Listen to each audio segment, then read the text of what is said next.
2018 Honda Accord. There's no surprise here. It's your typical Honda.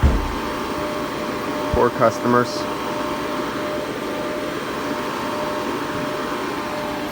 What else do I see?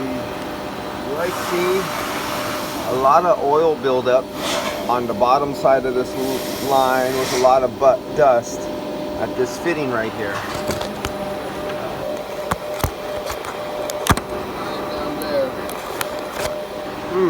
Interesting. A lot of oil buildup around this fitting that was here on the underside of this line with a lot of dust buildup. So what else do we see?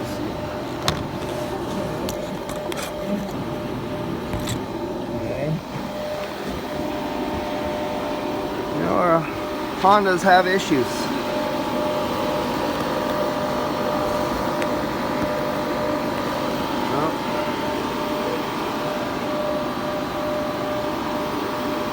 Performing the recovery. I already made sure it was 100% pure YF refrigerant. Pulling it out, recovering it. I had this out, but I misplaced my scale monitor.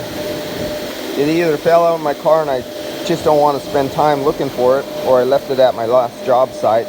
But I always have the backup unit, and that I use for backup.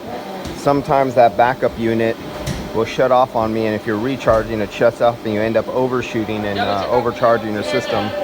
That's why you don't see me use this, because I have to have reliable equipment. You can't use what's not reliable. But right now I'm only performing a recovery. We got 140 grams out of there. I'm already deep into a negative right now. Let's see where I am up here. I'm getting down there. I'm not there yet.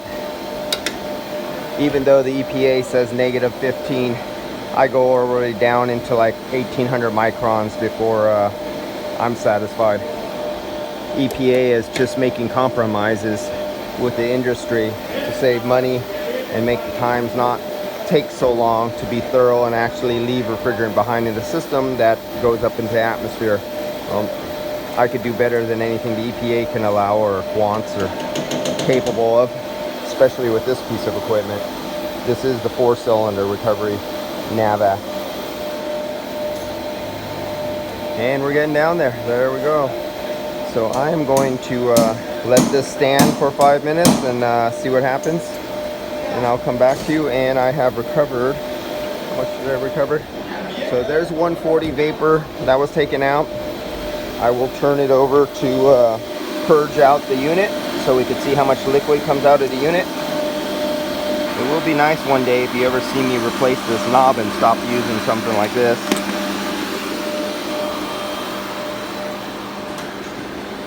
And we're getting up there, 240, 250. And we should have 445 grams. And I have taken out 300 grams, 310 grams. I'll probably get 315 out of it. Where have we bounced back? We have not bounced back. We are staying under deep micron level. So now I need to go get my nitrogen, put some nitrogen in the system, because the technician is going to break these, and we do not want to break in and move this moist atmosphere into a unit that I just removed refrigerant out. It's nice and chilly cold in all the components that have refrigerant, and just like a glass of ice water that forms water on the outside, liquid water that drips down the outside of your glass. As soon as you break these lines under vacuum, and we have like 40-50 degree metal inside the compressor, the evaporator, and the lines and condenser, the air will enter and flash all the surfaces that are cold and turn into liquid water droplets, pouring down and mixing with the POE oil that's inside the system. And no, you're not going to remove that moisture with 30 or 60 minutes of evacuation. You will remove some of it, but you will not remove it all. And okay, nitrogen time. See you on the next one.